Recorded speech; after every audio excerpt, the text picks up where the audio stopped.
बार फिर आपको कहेंगे खुशामदीद। कराची के नौजवान ताजिर मीर रज़ा अली खान कत्ल केस में अब तहकीकात रोज़ाना की बुनियाद पर कुछ नई चीज़ें आ रही हैं। पोस्टमार्टम रिपोर्ट पर संगीन सवालात उठे हैं, केस मज़ीद पेचीदा हो रहा है। पुलिस सर्जन कराची ने पोस्टमार्टम रिपोर्ट में 14 संगीन खामियों की निशानदही की है। अब ज़रूरत पड़ने पर कब्र कुशाई करके दोबारा से मुआयना करने की भी सिफारिश की गई है और ऐसे में मकतूल के वालिद ने एक बार फिर से ये मौक़िफ़ दोहराया है कि उनके बेटे को कत्ल किया गया है, ख़ुदकुशी नहीं है उनके मुताबिक।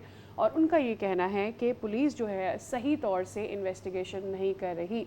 जो पुलिस सर्जन पोस्टमार्टम के लिए दोबारा कह रहे हैं कि इसमें 14 खामियां थी और ये दोबारा किया जा सकता है, वो तक़वियत देता है उन तमाम रिजर्वेशंस को जो कि रज़ा के वालिद की रही हैं हसन साहब की। तो उस पर बात कर लेते हैं कि अब तक क्या पेशरफ्त हुई है। खुर्रम गुलजार नुमाइंदा कराची हैं, आज हमारे साथ हमारे स्टूडियोज़ में मौजूद हैं। बहुत शुक्रिया खुर्रम भाई, अस्सलाम वालेकुम। पहली चीज़ तो ये कि जो इनके वालिद हैं रज़ा के, वो कंसिस्टेंटली कह रहे हैं कि मेरी रिजर्वेशंस हैं, मुझे एतमाद नहीं है। शुरू में पुलिस हमारे साथ सही चल रही थी, बाद में किसी का इन्फ्लुएंस है। पुलिस सर्जन जो 14 खामियां बता रहे हैं कि कुछ डिटेल्स नहीं हासिल की गई पोस्टमार्टम के वक्त, मेरे ख़्याल में ये उनके तमाम तर जितनी भी रिजर्वेशंस थी उनको तक़वियत देता है। देखें, इसमें 14 जो खामियां हैं, पहले उसका मैं आपको बताऊँ, जिक्र करूँ कि एक्सरा नहीं हुआ डेड बॉडी का। जो जाए वक़्वा पर जिस तरह से तस्वीरें लेनी चाहिए एक इन्वेस्टिगेशन टीम को तफ्तीश के लिए, उस तरह से तस्वीरें नहीं हासिल की गई। जो जिस जगह बुलेट इंटर और एग्ज़िट होता है उस जगह का मुआयना नहीं हुआ है। 1 पॉइंट और 1.8 सेंटीमीटर सिर्फ साइज़ बता दिया गया है रिपोर्ट के अंदर। सैंपल्स नहीं कलेक्ट किए गए, सैंपल्स नहीं कलेक्ट किए गए। जिस जगह बुलेट लगता है वहाँ के हाथों से कोई ज़र्रात लिए जाते हैं नमूने के लिए, वो हासिल नहीं किए गए। खोपड़ी का जो है वो खाल नहीं हटाई गई, उसका मुआयना नहीं किया गया। इस तरह की कोई टोटल 14 खामियां खुद जो है वो रिपोर्ट में इन्होंने दी और इरसाल की है एसएसपी ईस्ट को कि दोबारा से पोस्टमार्टम किया जाए, कब्र कुशाई की जाए। अब कब्र कुशाई ना तो पुलिस के इख्तियार में, ना ही पुलिस सर्जन के इख्तियार में। इसके लिए अदालत से रुजू करना पड़ेगा, एक मेडिकल बोर्ड तश्कील दिया जाएगा। वो मेडिकल बोर्ड फ़ैसला करेगा कि किस दिन और किस तरह से और कौन कौन से डॉक्टर्स इसमें और मजिस्ट्रेट शामिल होंगे जो दोबारा से मेडिकल करेंगे। ये बात एक तरफ हो गई।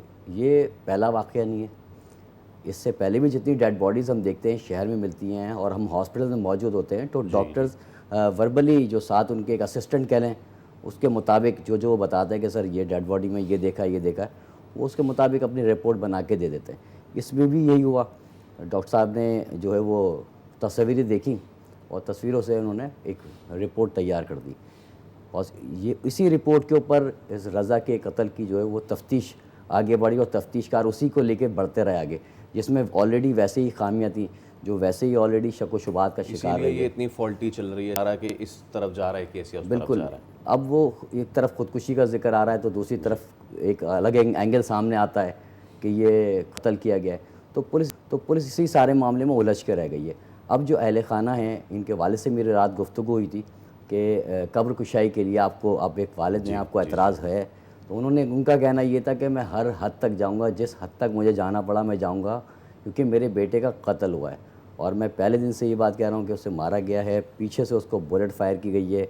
मिलने के लिए बुलाया था, किसने बुलाया था, कौन लोग थे? मैं इसी पे आना चाह रहा हूँ कि देखिए वो कारोबार में सारी चीज़ें, और वो सिर्फ एक चीज़ नहीं, वो क्रिप्टो और इस बारे मामले में भी था।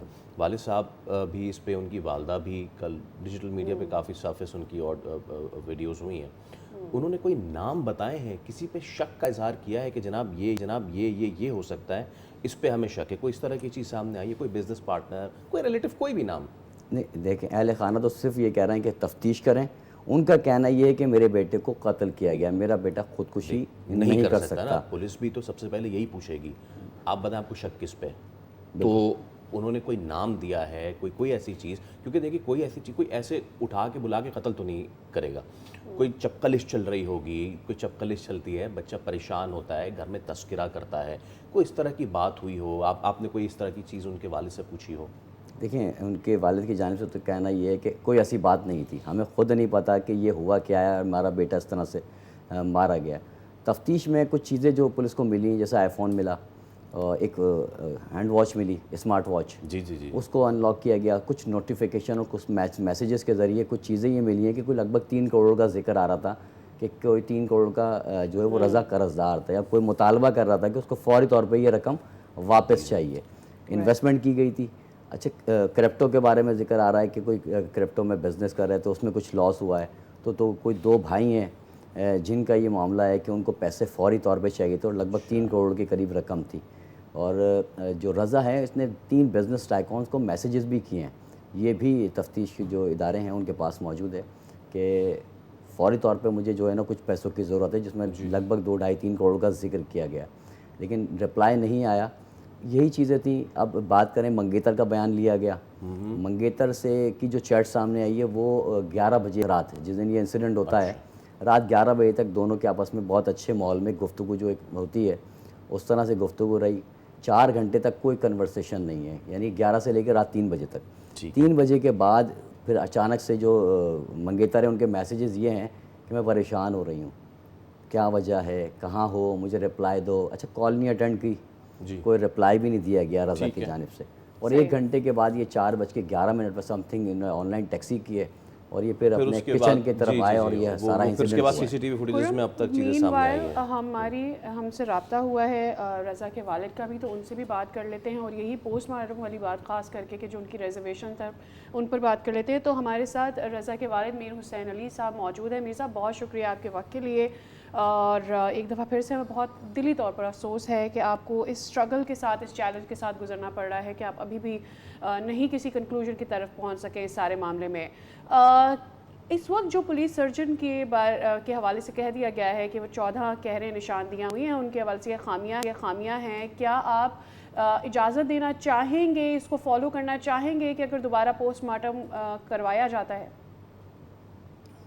جہاں تک رضا کو جسٹس دلانے کی بات ہے, اس کے لیے جہاں تک جانا پڑا وہاں تک جائیں گے. اس میں بہت تضاد ہے, اس میں ٹارچر کا تو ذکر ہی نہیں ہے. یہ تو ہم پہلے سے ہی بول رہے تھے کہ گن شوٹ جو ہے نا وہ پیچھے سے کیا گیا ہے, تو وہ جس طرح کے نشان ہیں اور جس طرح کے سرکلز ان آؤٹ کے بتا رہے ہیں وہ بھی یہی بتا رہے ہیں کہ اس کو پیچھے سے مارا گیا ہے. اچھا رضا کیس پر باتیں کی جا رہی ہیں, خودکشی کا واقعہ اور اس طرح کی بھی کئی افواہیں پھیل رہی ہیں, انصاف دلانے کے لیے کہاں تک جائیں گے سر؟ جی جسٹس کے لیے ہم جہاں تک جانا پڑا جائیں گے بھائی. یہ غلط نہیں ہے, یہ غلط ریویل کرنا, لوگوں کو غلط بتانا, پتہ لگے لوگوں کو بھائی کس طرح ایک تاجر کو اور اس کے ساتھ کس طرح میڈیا ٹرائل لوگ کر رہے ہیں غلط سلط باتیں کر کے. بھائی قرضہ اور انویسٹمنٹ تو یہ آپ کا پورا پاکستان اس میں پھنسا ہوا ہے. اسی طرح ہر کاروبار میں ہوتا ہے. یہ دیکھنا ہے کہ اس کو بلایا کس نے, مرڈر کس نے کیا. اصل بات یہ ہے فضول جگہوں پہ لوگ لے کے جا رہے ہیں باتوں کو. ایک جرنی کارٹ سے لے کے دکان تک کا سفر ہے اس کی, وہ اس کو اس طرح کر رہے ہیں یار. ارے دیکھو تو اس کو مرڈر کس بیس پہ کیا ہے, اس کو کیوں اتنی جیلسی تھی کہ اس نے اس کے چہرہ جلایا, اس کے ہاتھ جلائے, کیوں اتنی جیلسی تھی اس سے, یہ چیز سامنے آنی چاہیے. بالکل ٹھیک ہے میر حسین صاحب, بہت شکریہ, آپ ہم سے گفتگو کر رہے تھے. ایک بار پھر خرم کو یہ خود بھی بار بار جن چیزوں کا خود تذکرہ کر رہے ہیں کہ چہرہ جلایا گیا, کہ جیلسی تھی اور یہ ساری چیزیں, میں پھر وہیں آ کے میرا سوال اٹک رہا ہے کہ نام تو آنے چاہیے بھئی. کسی رشتہ دار کو کوئی جیلسی تھی یا کون تھا جو یہ قتل کرنا چاہ رہا تھا. پھر جو جائے وقوع ہے, آپ نے بھی وہاں کا وزٹ کیا ہوگا, وہ اس طرح کا عجیب اوٹ پٹانگ سا ہے کہ وہاں پہ لے جا کے کوئی قتل تو نہیں کر سکتا, تو یہ قتل کہیں اور ہوا ہے, اس کو لے جا کے وہاں پہ ڈمپ کیا ہے, اور کس طرح ڈمپ کیا ہے, بہت ساری چیزیں ہیں جو, اور اس پہ تو مطلب کہ چلیے کبھی ہمارے موقع ملے گا تو اس پہ پوچھیں گے بھی. سیف سٹی ہوتا اس شہر میں تو بہت ساری چیزیں کھل کے سامنے آ جاتی. یہ تو وہ سی سی ٹی وی کیمراز ہیں جو کسی شادی ہال میں لگا ہوا ہے, کسی سڑک, کسی ہوٹل پہ لگا ہوا ہے, اس کے اپنے روم میں لگا ہوا ہے, تو وہ فوٹیج آ گئی تو آ گئی. ایسے ہی دیکھیں, جائے وقوع پہ سب سے پہلے تو بلڈ ایک 5 لیٹر کے قریب ڈاکٹر کا بتانا ہے کہ انسانی جسم میں موجود ہوتا ہے, اور بلڈ زیادہ بہنے کی وجہ سے موت واقع ہوئی ہے رضا کی. اب خون وہ کہاں گرا, جس جگہ یہ ڈیڈ باڈی تھی وہاں بلڈ اتنا نہیں تھا, مٹی تھی. اگر مٹی میں بلڈ چلا بھی جاتا ہے تو اس کا باقاعدہ سینٹی میٹر طے کیا جاتا ہے کہ کتنے سینٹی میٹر. لیکن ہمارے یہاں کی تفتیش جو ہے وہ بس یہ کہہ لیں کہ اس سے پہلے جتنے بھی کیسز حل ہوئے ہیں اس کے بارے میں یہ کہنا غلط نہیں ہوگا کہ وہ بس اللہ کی مدد ہوتی ہے, یا اس بندے نے کچھ نہ کچھ ایسی اپنا چھوڑا ہوتا ہے ثبوت, تو وہ پکڑا جاتا ہے. لیکن اس طرح کے کیسز جب سامنے آتے ہیں نا جب انویسٹیگیشن کے، تو ہم نے یہی دیکھا ہے کہ وہ کیس ایک حد کو جا کے ایک ہائی پروفائل کیس بنتا ہے اور بڑی بڑی ٹیمیں اس میں تشکیل دی جاتی ہیں، شہر کے اعلیٰ افسران کو اس میں شامل کیا جاتا ہے، اور نتیجہ کسی نہ کسی کو قصوروار ٹھہرا کے وہ کیس ایک طرف چلا جاتا ہے. ساری اور کا کیس اسی بھی وجہ سامنے سے ہم بہت سارے کیسز پہ بہت شکریہ خرم، آپ ہمارے اسٹوڈیوز میں آئے اور ہمیں اس حوالے سے کیا. یہ ایک ڈیولپنگ اسٹوری ہے.